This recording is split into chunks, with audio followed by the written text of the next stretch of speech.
salaam samay mbokk internet yi man Diva maa ngi am mbégte contentement jàkkaarloo yéen seen biir chaîne Iris TV tey comme chaque dimanche niñ leen ko tàmmal di leen ko defee rek ñu fas yéene waxtaanee li nga xamante ni moom mooy actualité réew mi ak li nga xam ni soxal na suñu gox seen émission nag toog teg boo leen ko déggee à chaque fois rek toog teg caayin waaw kenn ku ci nekk daal di teg sa xel ak sa xalaat mu nekk loo xam ne lees mën a jariñoo lay doon tey nag maa ngi ceeg ndeysaan samay góor samay xarit ñu fas yéene daal di weccoo xalaat ndax kenn ku ci nekk fa xel ma xalaatam yam fa la xalaatu keneen commencé waaw sama góor ana micro bi noo def. waaw maa ngi fi laa Diva. jox ñu tur beeg sant bi. waaw man moom ñu ngi koy wax Mamadou Lamine Ndom Touba Dalifort maa ngi dëkk fii ci Baobab waaw. waaw na micro bi jàll ku ne na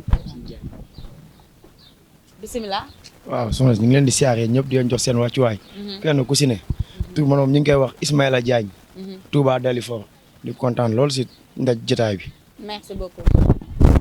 waaw man la ñu ngi may woowee Moussa Sow dëkk fii ci koñ bi di rafetlu seen teewaay bi ngeen ñëw fii tamit parce que franchement lu rafet la quoi parce que bu ñuy waxtaan ci waxu actualité ak lu soxal réew mi daal dañ ciy kontaan lool ñoo ngi rafetlu bu baax ci ñëw bi. merci beaucoup. sëñ bi tur bee sant bi. waaw man maa ngi tudd As Diagne vraiment di rafetlu émission bi jagle ngeen ci ko jagleel. pour ñu waxtaanee suñu quartier bi waxtaanee suñu gox bi vraiment lu am solo la et merci encore. waaw man maa ngi tudd Samba Gueye Touba Dalifort di rafetlu vraiment seen seet bi ngeen ñu seetu fii waaw di rafetlu seen seet bi ngeen ñu seetu fii suñu koñ vraiment ça fait plaisir quoi. merci beaucoup mën nga téye micro bi en attendant. waaw. tey nag ndeysaan ñoo ngi amaan mbégte contentement bu baax a baax fii ci seen biir chaîne Iris TV seen émission toog teg à chaque fois rek chaque dimanche niñ leen koy defalee rek ñu fas yéene waxtaane li nga xam ne moom mooy actualité réew mi du ma noppee di ko wax. li xew ci réew mi nag ku ne xam na ko ndax olof Ndiaye danaan boo bëggee jàpp temps da ngay téye temps en même temps def li temps bi laaj nag mooy li nga xamante ne rek jëm na ci Sonko tey mu nekk loo xamante ne bëgg nañ xel ak xalaat yi génn ba nga xam ne lees mën a jëriñoo lay doon tey histoire Sonko bi jarul ñu leen koy waxaat kenn ku ci nekk xam nañ ci li ci xew mais sëñ bi tey su ma doon la laaj yow ba nga ci defee jàngat boobu ba tey wax bi bari na mi ngi bëgg a jël ay semaine yow tey loo ñu ci mën a wax rek ci lu gàtt ci maanaam ci tënk mu nekk loo xamante ni mën a jëriñoo. waaw pour ma mën la wax nag lu ñuy di jàpp xanaa li ma dégg nga dégg ko keneen ak keneen dégg ko ci laa mën a yem maanaam wax nañ ne am na luñ ko tuumal ku ne dégg na ko bon man ci li mu mën a yem nag ci li ma mën a jàpp damay jàpp ne dëgg sërëx buñ ko teg maanaam kàmb buñ ko gasal rek peut-être moom nag il a été un peu bête je peux dire daanu ci piège boobu. mais est-ce que piège buñ ko tegal la parce que moom 21h la dem te bi mu demee tamit jigéen la fa wéetal nekku faa góor. waaw Sonko d'abord il faut dire que c'est pas un citoyen lambda comme yow man c'est un député am na ay privilèges yoo xamante ne yow mii amoo ko te moom am na ko peut-être. la ko fa yóbbu nag je pense que moom wax na ko peut-être ça reste à vérifier moo xam nee na lii moo ko fa yóbbu encore maa ngi ci say wax maa ngi dégg naan dafa wéet peut-être encore ci li ñu mën a jàpp nee na wéetu fa parce que amoon na 2 masseurs ñoo fa nekkoon ci li ñu wax ci li ñu mën a dégg. alors par rapport à loolu nag. bu dee ci loolu noonu la ñuy sukkandiku pour naan moo coupable wala moo def wala moo deful je pense que ce serait un peu. yow daal bu ma déggee say wax kon yow loo ci mën a wax def na wala deful. non def na wala deful du ma ci egg piège la peut-être. loolu yow daal piège nga jàpp. waaw piège laa jàpp. waa baax na. sëñ bi yow looy wax ci loolu. bon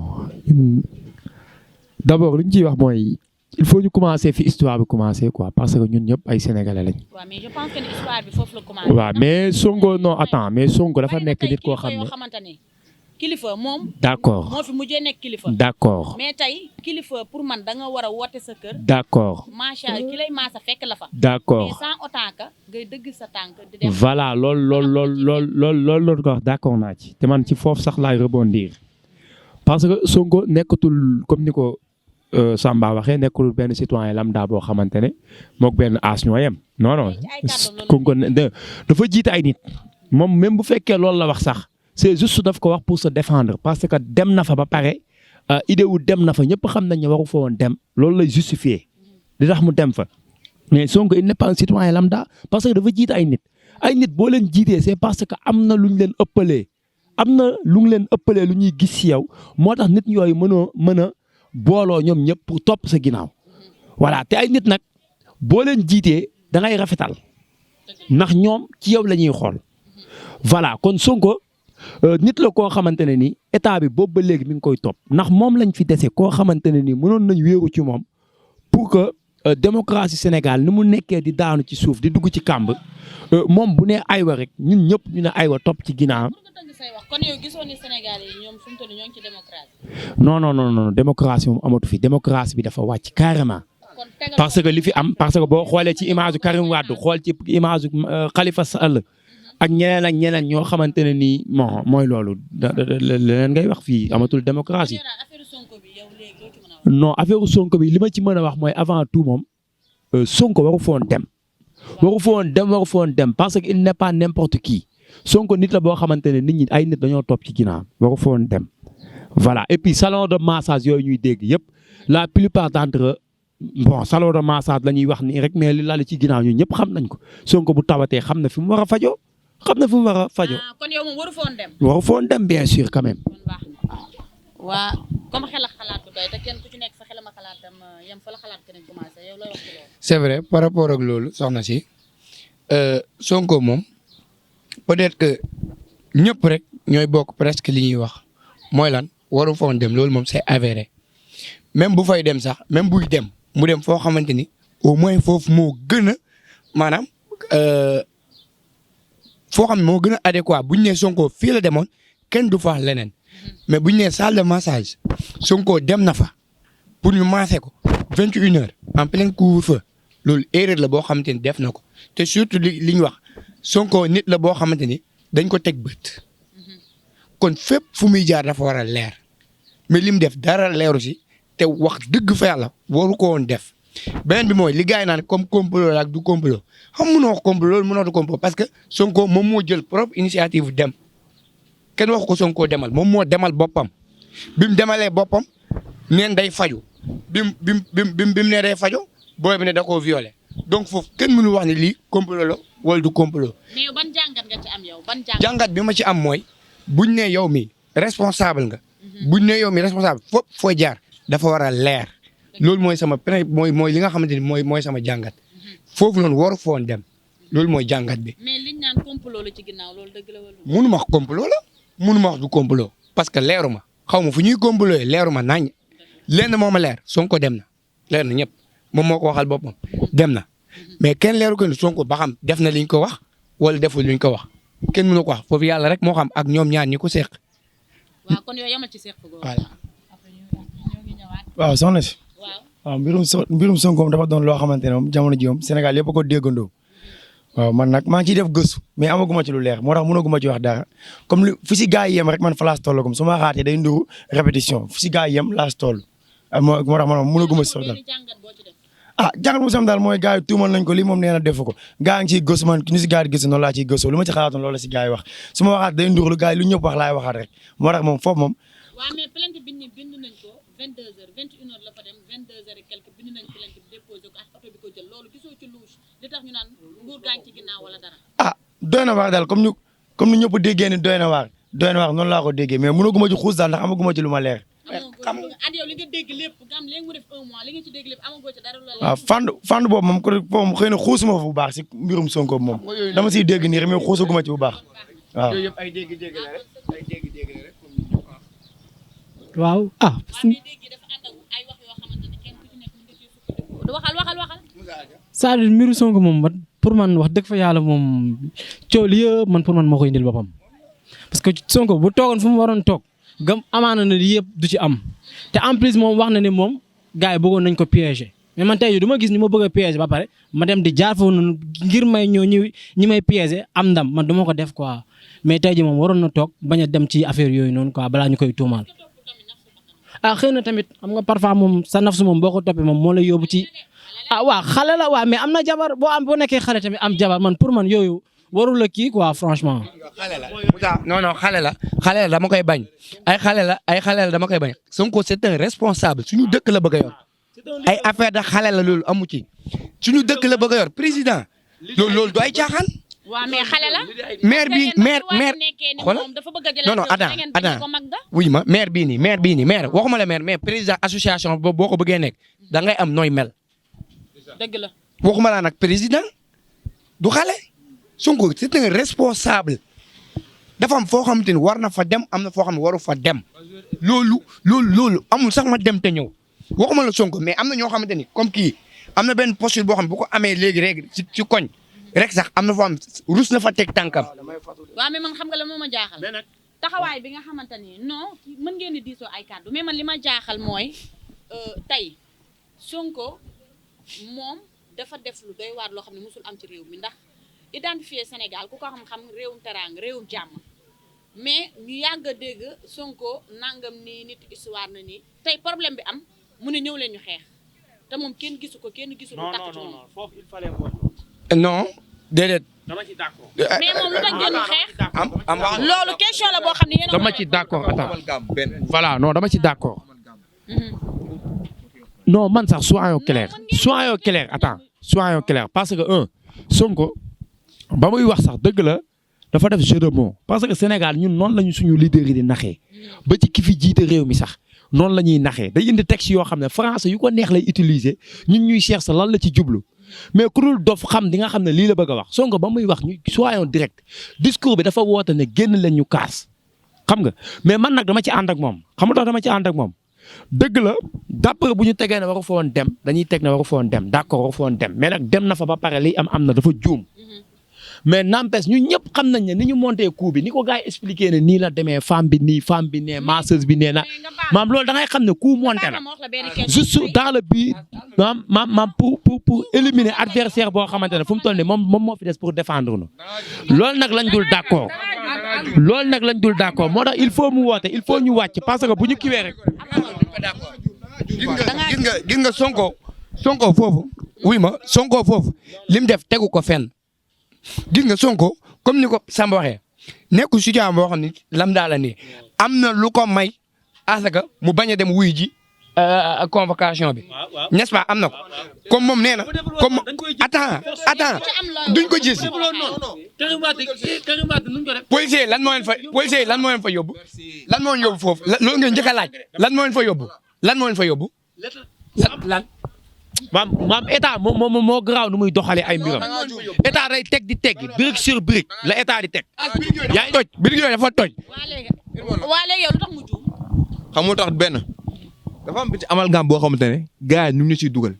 Sonko woote na gars yi pour gars yi génn déjà dafa am benn contexte particulier bu ñu nekk mooy lan contexte de pandémie rassemblement la woote benn policier moo tax ñu dem fa déjà première loolu la gendarmerie bu ñu fiy dem policier bañ fay dem ils étaient pas allés pour le cueillir demuñu woon pour jàpp ko rassemblement la ñuy njëkk a tere benn balaa dara xew rassemblement la ñuy njëkk a tere balaa dara xew rassemblement la ñuy njëkk a tere dajaloo bi benn balaa dara xew y a des gens qui meurent chaque jour non dégg fenn defal lànk rek non defal lànk non defal lànk Fall non defal lànk Fall defal lànk non xaaral uy ma comme li ma waxoon sànq rek Sonko dafa am ci benn contexte boo xamante ne déjà ci lañ nekk mooy lan situation de pandémie Covid lañ nekk benn première erreur bu mu def woote dajaloo bu mu def benn policier moo tax ñu dem fa benn. non dama lànk rek non xaar ma ñëw non xaar ma ñëw rek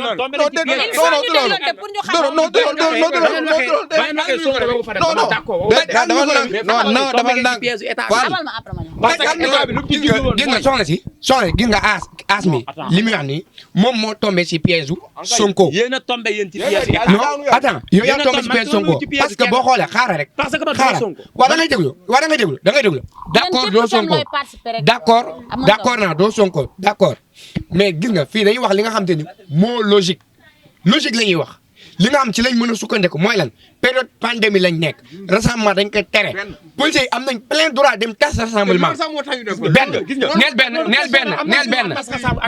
ñaareel bi mooy Sonko s'il était responsable moom moo woote këram day dem taxaw ci kanam maanaam li ñu wax Sonko xeex boobu noonu muy xeex boobu noonu Sonko jiite na dem taxaw ci kanam xeexi Sonko dem biir këram di accueillir ay nit di leen jox ay boissons ñuy naan ay boissons ñee nekk ci biti di xeex di tojante bopp c'est pas normal nañ waxante dëgg il ment froidement loolu c'est pas normal lii la nit si doon wax lii parce que état bi gis nga nu mu ñu naxee léegi yow sànq yaa ngi ma naan amagoo lu la leer mais yow ci li nga jot a far lii combine la wala loo xamante ne dañ ni piège boo xam ne suñ ko tàndoon Sonko da cee daanu parce que moom moo dem ci piège bi kenn yóbbulu ko piège moom moo ci dem. ah man de moom jamono ji fu solo Sonko toll nii su ma fa tolloon. yi ma dee maa dem ñu maase ma am naa droit woo ku may maase sama kër mu maase ma sama biir kër. mais yow en tant que yow nii waaw góor. waaw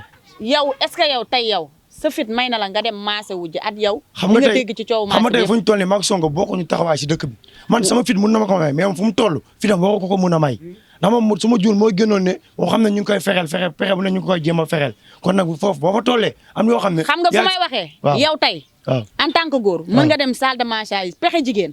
góor waaw en tant que góor en tant que jeune góor pexe jigéen la ne da nga ko doon violé foofu laay waxee. waaw loolu man su ma en tant que jeune ñëw naa dem foofu. voilà xam nga yow dikk nga. léegi man foofu fii xoolal comme yaa nga fit xam nga yaa nga fit xam nga yaa nga fit waxu fit boobu laa di nga nit ki di nga dem ba toll fenn foo xamante ne doo wax mais logique ngay xool. ba pare léegi may leen ba xoolal question bi may demaat mooy tey identifier Sonko askan bi ñoo ko laaj ñu ne briquette la taal te gis nañ ni taal gi mu woote dafa nekk loo xamante ni tey réew mi yëngu woon na. waa tey tëj nañ ci ay nit ñu bari prison. lépp ñu jël ko sëf ko Macky ñu ne léegi pourquoi moom mu woote ba pare génnul rayante gisuñu mbokkam mu si génn. mais loolu nag day métti Sénégal yi. Sonko li mu def nii. déglu Sonko lu mu def nii. dëgg yàlla tegul du yoon quoi parce que yow boo xoolee. yow Sonko def erreur ba pare wëlbatiku laqatu toog këram ba pare ñi ñi génn di manifester. non non buur bi du gaaw a jeex ndax buur bi buñ ko amul en période de guerre yow waaw mais yow kon dégg nga waxu Lamine yow dèjà dégg leen lu As yow léegi guerre day am léegi man ma jox ñu bis ma dañ dem guerre yi man ma toog. man daal leen xam naa ko. film chef de bande ngay wax nii quoi yow. leen daal xam naa ko. mais Sonko bu génnoon gars yi jàpp dugal kaso. yow bu Sonko génnoon lan la gars yi di wax. soxna si Sonko moo jiite man daal leen xam naa ko si coow dugal kaso li taxoon ñu bàyyi Aline Mbaye il Nder faut ñu dégloo pour. soxna si pour kàddu yi mën a jaay. soxna si waaw li taxoon ñu bàyyi Aline Mbaye Nder moom def na ko da ngeen maa wol bàyyi mu woo gars yi mu ne gars yi moom ne daa wóolu yàlla gars yi bàyyi ko Sonko def na ko wóolu na xeex ñuy reyante moom mu toog këram loolu xam naa ne def na ko ci moom. loolu moom leer na la. gis nga li ma bëgg a wax foofu. gis nga li ma bëgg a wax foofu ah pour mu yomb. nga Sonko ñi demoon foofu. ñëpp duñu lay Sonko. xam nga ñëpp duñu lay Sonko. am na ñoo dañuy wàcc pour wàcc nii rek. ana Macky ngi ci àll gis nga am na ñoo dañuy wàcc pour wàcc nii mais ñëpp duñu Sonko. Abdoulaye Wade seede Macky soog a wàcc nga am. waa léegi dernière question bi balaa ñuy tëj balaa suñu lewal di jàll am. non xam nga lan la gis nga man dama logique ci sama terme man défendre ma Sonko. moo tax tak waru foon dem moo tooñ parce que yow kaay ma rey la nga ñëw joxe sa bopp ne nga buñ la jamee bal nga dee. mais nag li am na ba pare ndogal bi am na. mais ñun ñëpp xam na ne d'après lu am femme bi naan violé na ma 4 fois te déjà certificat médical bi génn nee nañ ci kii boobu noonu laalu ko ba mujj bi mu wax xaw ma le 6 la xaw ma le kii. Ahmed Aïdara ci moom lañ mën a basé wu. xanaa moom ñemewul wax lu ko neex gars yi di ko seetaan. yaa ngi xale bi laal na ko de. xale bi laal na ko non Sonko nee na laalu ko. déedéet xale bi laal na ko dañuy xam ne viol amul. parce que xale bi maase na ko ba pare déjà. dañuy xam ne viol amul non waxuñu la laal boobu de. maam time bi daal time ko. taay mu ko non loolu la médecin bi wax taay mu ko xam nga. maam kon léegi ce qui veut dire loolu noonu yëpp boo ko déggee mooy affaire bi amul coup monté la. juste dans le biir éliminer Sonko comme ni ñu éliminer Khalifa ak kii. non mais bu boobaa bu ñu demee 2024 candidat du am. man opposant du am. yaa ngi dégg benn marionnette la ñuy jël. mais loolu amaana sax ñoom ñoo koy fay ne ko yaay candidat léegi loolu foo ko ba pare loolu day delloo suñu démocratie ginnaaw. te réew mi ni muy doxee nii ñii ko yor moom day non Moussa foog ñu wàcc xeex suñu démocratie bu fi keneen nekkee. xeexuñu contre Macky Sall mais suñu démocratie la ñuy défendre pour bu ëllëgee. yaa ngi gis non non. ay waxu démocratie. Amadou Kouma nit moo ko ëpp xam-xam foofu. moom mu ne l'état est le plus froid des monstres froids il m'a froidement évoqué. waa léegi sama dernière question. ndombal tànkam bi nga xam ne moom moo tax da ngeen may tuuti. ndombal tànkam bi nga xam ne moo tax tey plainte bi mënul war a mën a tax mu dem. ñi ngi ci pour dindi ko. ñi nga xamante ne ay éléments Sonko lañ. ak ñi nga xam ne Macky la ñu àndal. mais Macky ni muy doxalee réew mi am na lu leen ci neex am na lu leen ci neexul. léegi yéen loolu. seen xel ak seen xalaat fan la ci toll. parce que ñi ngi ci pour dindi ko. pour mu dem wuy ji duñ ko dindi dañ koy jàpp. waaw léegi déjà xam nga dañ la ne boo nekkee député. dafa am ñaari mbir mooy tax déjà sa immunité parlementaire mu tëb. benn bi flagrant délit la. bu dee flagrant délit beneen bon maîtriser wu ma ko. mais ce que nee na léegi moom balaa ñu koo jëlee déjà il faut que lever ñu loolu tëj mooy maanaam malaanu kiiraay weesu lekk alalu askan askan bi lu ñëpp bokk lekk loolu nañ xaar rek léegi moom man su ma nekkoon moom déjà man su ma nekkoon moom su ma nekkoon moom yaa laal wala laaloo ba fait waxuma kii fu muy waxee maanaam yaa day matteem du matte bul duut sa baaraam waaw foofu d'accord naa man loolu bañalu ma leen ko de léegi beneen mais am na ba pare nag bu amee ba pare nañ analyser affaire Fall da nga may déglu quoi ñu wax non da nga may déglu quoi Fall waaw da nga may déglu quoi léegi par rapport yow li nga xam ne moom nga laajte pour nga tënk ndax level bi pare na dañu dugg ci deuxième waa tënk la pour répondre parole li nga laajte moom bu demoon njëkk bañ ko wooyee mu dem te mu let ko ne def na dem rek merci beaucoup dëgg la foofu nga wax noonu foofu nga wax lu am solo la waay yow waaye yow foo teg ne yow wër dem waay yow non bu la ëpp doole bu la diggee ay doo ah ne la génneel du ma la laal demal ba fële du ma la laal di nga ko gëm te moo ëpp la doole dig la ay doo ak li ci kii wax. non léegi waaye léegi seen dernier mot ci première partie kii wax foofu li ci kii wax. comme mun na dem. mun na jàpp ne comme am na moroom yi ko fi jiitu ñu def loolu. ñu dem ñu jàpp leen. xëy na maa ngi ñu wax wala maa ngi ñu xaar. mun na am loolu la sóoraale. waaye man leen laa d'accord comme moom mu neen du dem te yoon may na ko mu bañ a wuy ji ndax dafa am moom benn mbalaan bu muuroo. kon war na mun a dem bañ a dem. mais warul woote këram comme maam yi ba yu mujjee ba am ñu si loru. xam nga sax am ñu si loru ñu ngi si am ñoom gaañ am ñoom tëj nañ leen. ñooñu après ñu siy mujjee sonn. seen waajur yi. waaw mais comme kii fu mu waxee mënoon na dem rek mais mënoon na sóoraale ne bu demee tamit comme ñu jiitu ñu leen def moom loolu la mun na am loolu la am daw si lu ma foog. mais yéen en tant que ay jeunesse.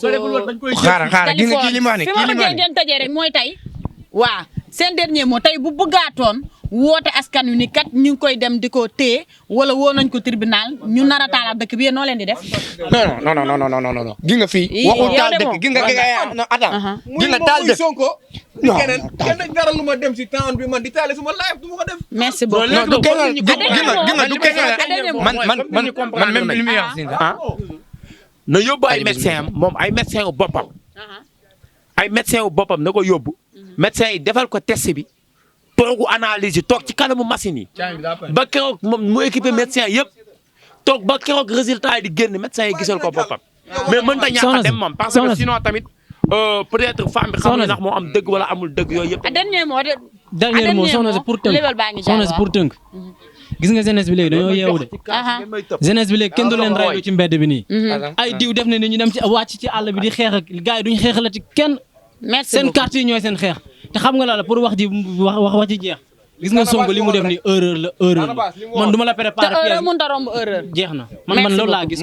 merci beaucoup par rapport ak jeunesse bi dañoo yeewoo ak yooyu noonu. waa kon seen première partie. dooma may ma wax ci sama dernier mot yow tamit. waaw comme sama dernier mot. waaw waxal sa dernier mot. waaw man sama dernier mot ci mbir mi mooy. comme gars yi li ñu wax ni comme par rapport ak jeunesse bi dañoo yeewoo ak ñoom seen yooyu.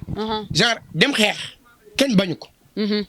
mais ak lan ngay xeex ak fooy looy xeex loolu moo am solo. bu nekkee kaawu Sonko peut-être jaraluma man ma dem xeexi mais kaa leneen loo xamante ni dafa soxal dëkk bi loo xamante ni dañuy nasaxal dëkk bi loolu jaral na ma dem xeexi mais ay cas boo xamante ni c'est personnel. en tant que démocrate. mais bien sûr parce que cas Sonko xam nga démocratie lañ nekk.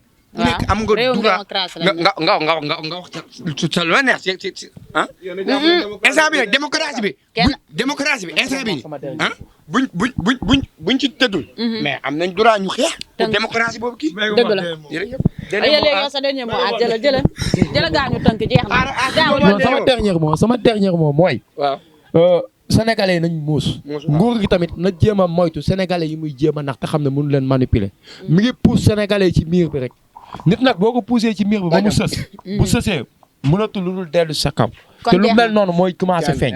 mais Sonko nag li ma koy digal ci sama dernier moom mooy na dem yóbbu ay médecin yi xoolal ko affaire bi wane bopp te génn li am ndax ku jigéen ki tamit vraiment comme xes na ba wax tamit nañ ci xool suñu digg ak yàlla jërëjëf. merci beaucoup. waa kon seen première partie ci seen émission Tok Tek tey lii lañ leen indiloon ci maanaam actualité réew mi tey ñu doon waxtaanee li nga xamante ni mi ngi jëm ci Sonko yaakaar naa xel ak xalaat yi génn na xam nga gars yi waxtaanee nañ fi loo xamante ni daal kenn ku ci nekk mën nga cee jariñu waaw ñooñu ñëw nag dem ak yéen léegi ci seen deuxième partie nga xamante ni lu soxal suñu gox waaw kay.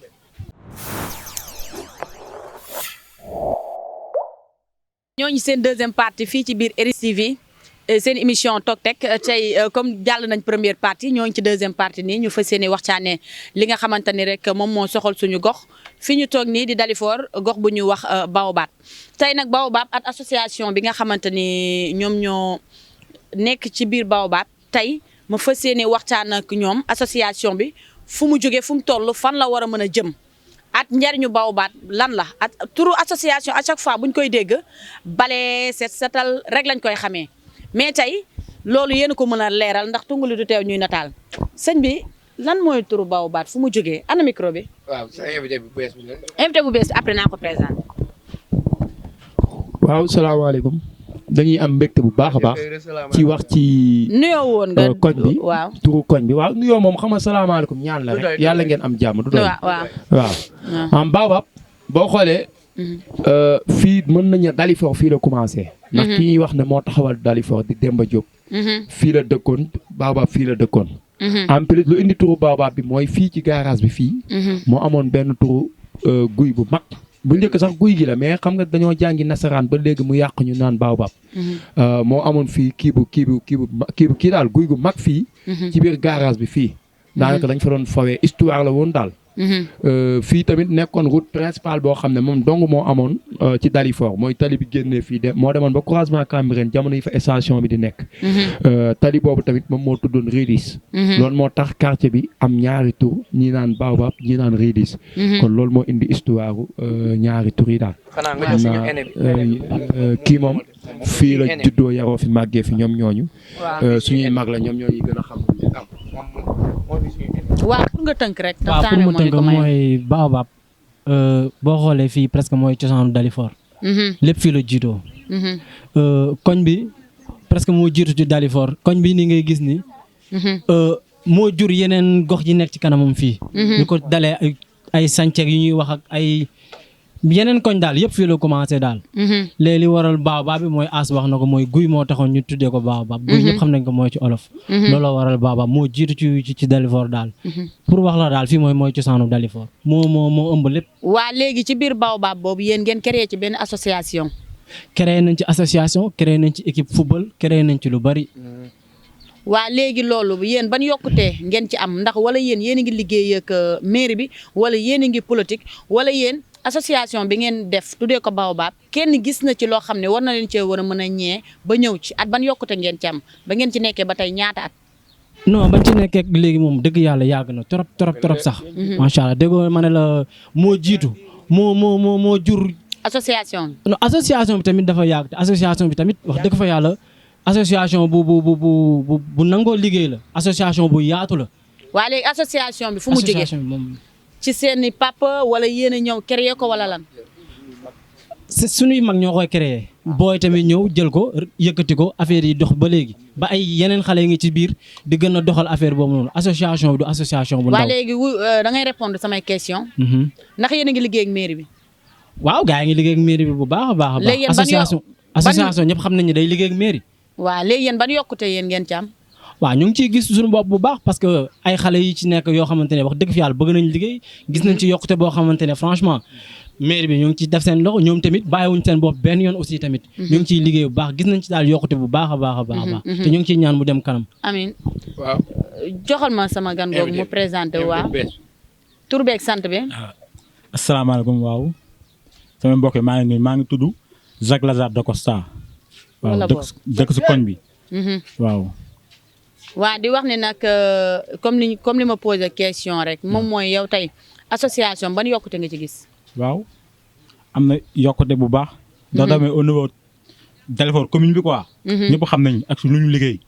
si mbirum école bi jàngal xale yi. ndax def nañ fa ay jéego yu bëri. doon joxe diplôme di soññu xale yi. di organiser ay jëgastu. maanaam ñu nekk ñoon agence boo xam te dañuy tëgg soirée rumbaay nii rek ñun dañ doon veillé waa association li ñu koy xamee mooy tëgg soirée bale set setal ok. éducation xale yi dañ si doon surveiller bu baax moo taxoon dem ñu gën ñu niveau maire niveau ñu gën ñu xam. école yëpp nekk ci Dalifort commune bi kon Réew ñëpp xam nañu association boobu ak lu noonu def la quoi ñu nekk ñoom dañ doon ñëw def mbirum caaxaan kese. même bu koñ bi sax doon nañ def tamit vacances nii def jongal xale yi maanaam participer si développement lii quoi. association bi yëpp def na loolu. léegi foo leen doon jëlee ay financement. ah ki nga xam ne ñoo doon génne parfois suñu poste parfois cotisation la ñuy mag yi quoi comme xam nga ñu koñ bi yëpp ñun benn lañ. waaw xam nga ñu koñ bi ñëpp benn lañ xale mag ñëpp ay toog génération yëpp ay toog ku ne waa loolu rafetlu na paasal ma micro bi. association moom je suis très bien placé sax pour wax ci. parce que je suis le vice-président. te association bi depuis 2010 la. depuis 2010 ba léegi. am nañ récépissé li nga xamante ni yombul fii ci Dalifort pratiquement association yu bëri dañoo informel bëruñ ay amuñu kii ni papier mais ñun am nañ récépissé comme ni mu ko waxee association bi maanaam volet éducatif bi la doon gën a prôné maanaam ci éducation Dalifort. éducation Dalifort li ñu ci def yëpp genre dañ doon organiser ay concours dictée boo organiser concours dictée ci établissement yi nga xam ne ñoo nekk ci commune bi. dictée mathématiques et tout ça français léegi bu ñu ko organiser aussi benn cérémonie de remise de prix. boo xamante ni dañ koy def fii ci école Dalifort. ñu primer élèves yëpp. par rapport ak xaalis bi nga xamante ni moo doon dawal affaire yi. dañ doon cotiser suñu poche bopp xaaruñ ci woon kenn dañ doon cotiser. mais foofu ma laaj la benn question doguma la. waaw est-ce que fond de caisse am ngeen ko. fond de caisse mais bien sûr ban association moo ñëw te du am fond de caisse. parce que da nga ni bu dara jotee da ngeen di cotiser seen poche. xam nga sa fond du la doy. fond moom du doy da nga koy bàyyi foofu rek mu nekk fond. au cas où problème am bala loo xamante ni dalay bett mais événement bu amee da ngay génne sa caisse événement bu nga amee da ngay bind ay lettres de soutien. waaw mais en tant que association Baobab ni mu toll ak ni ñu ko déggee tey yéen war ngeen a développé boo xamante ni tey war ngeen a téye benn somme bu dëgër boo xamante ni lu ñëw du xaar cotisation. xam nga fi mu ne nii association fi mu ne nii dafa am lu ñëw loo xamante ni moo changé d'autres association Dalifort yëpp. mooy lan mooy association lan. FEDAF. fédération des associations. instant bi moo coupé pont association yëpp parce que dañoo ñëw ñu jël association yëpp boole ko ci FEDAF. léegi nag FEDAF moo lënk association Dalifort yëpp. du coup lépp FEDAF moo koy def. maanaam fédération association yëpp. te bizarrement moo nee la gars yi def. en plus parce que gisatuñ leen. ku ci am sa xel ak sa xalaat mën nga ko wax. gisatuñ leen.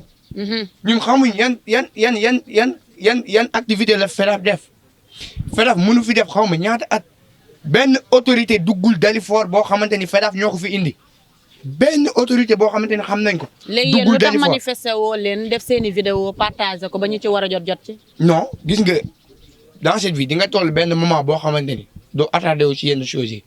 parce que ñun gis nañ loo xamante ni xam nga ñun éducation lañ doon prôné. gis nañ loo xamante ni doxul.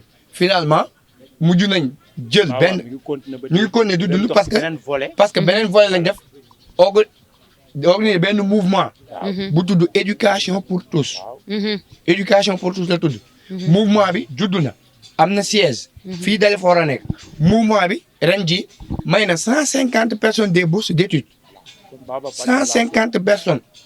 te loolu ci Baobab la. ñoo xam te ne Dalifort kese lañ dëkk. mouvement bi day suivre les élèves les étudiants ci seen étude. macha allah da leen di suivre aussi ba di leen utal ay stage yooyu noonu mënuñ leen ko utal mais dañ leen di accompagner pour ñu am ko.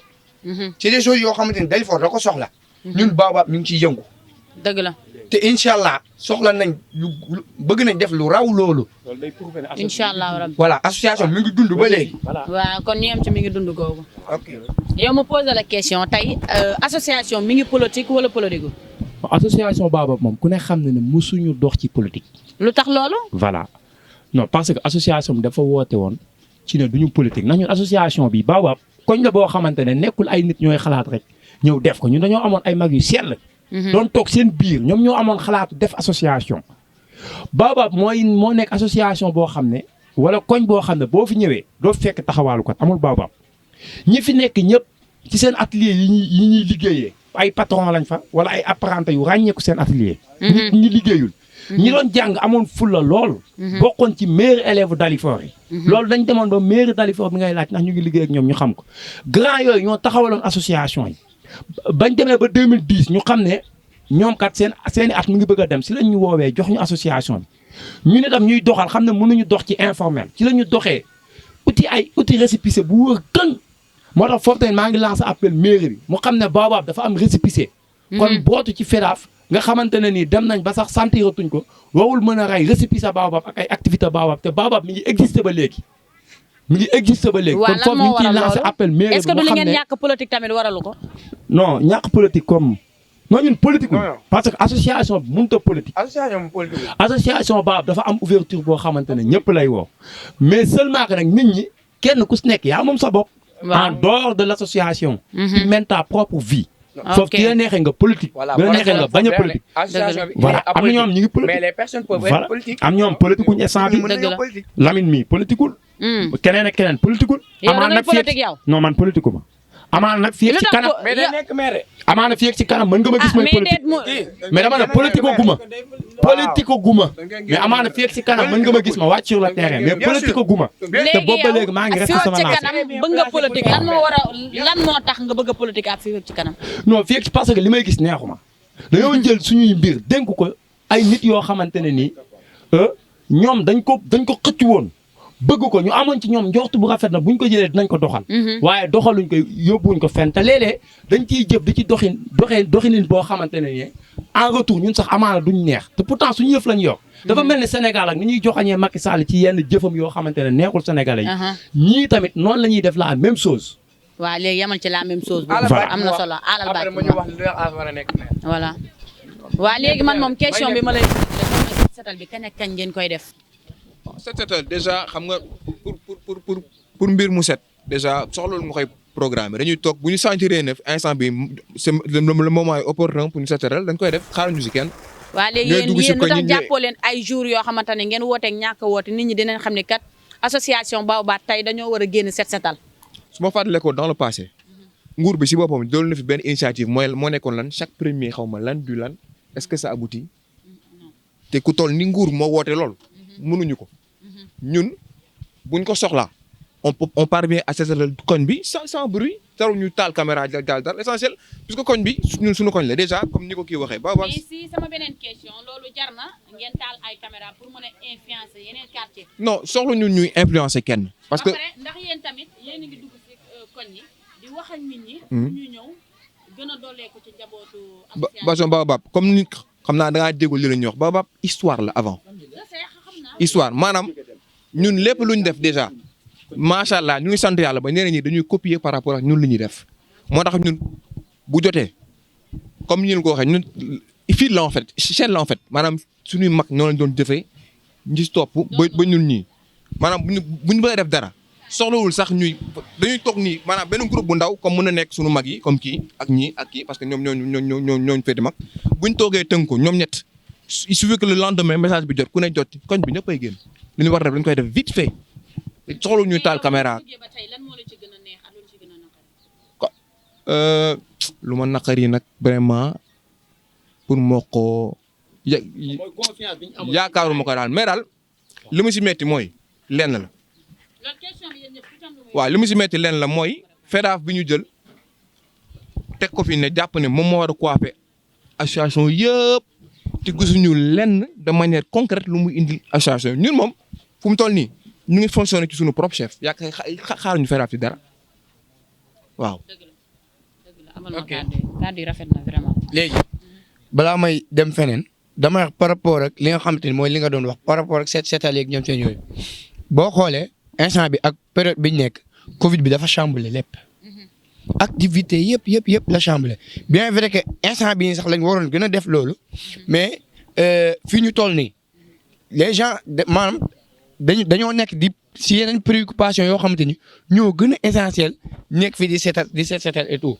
heureusement ba que maire bi ñëw léegi ut na ñoo xamante ni ñoom ñooy bale fii et tout yaa ngi ko mën léegi par rapport ak li nga xam moo ñu naqari bàcc wax na ko c'est bon li nga xamante ni neex nañ ci association mooy association ni muy defaree nit moo doy waar maam nit dina dugg ci association mu nekk nit ko saay maanaam nit koo xamante ni day ruus sax di toog ci mbooloo day ruus sax di génn seen buntu kër da ngay jékki-jékki da ngay gis nit kooku day changer. day commencer di jël ay responsabilités maam da lay def responsable par rapport ak yéen réunion yi nga xamante ni yéen a ngi koy def ku nekk di jël parole di wax li nekk ci moom ku nekk di jël parole di jël ay poste de responsabilité di ko doxal.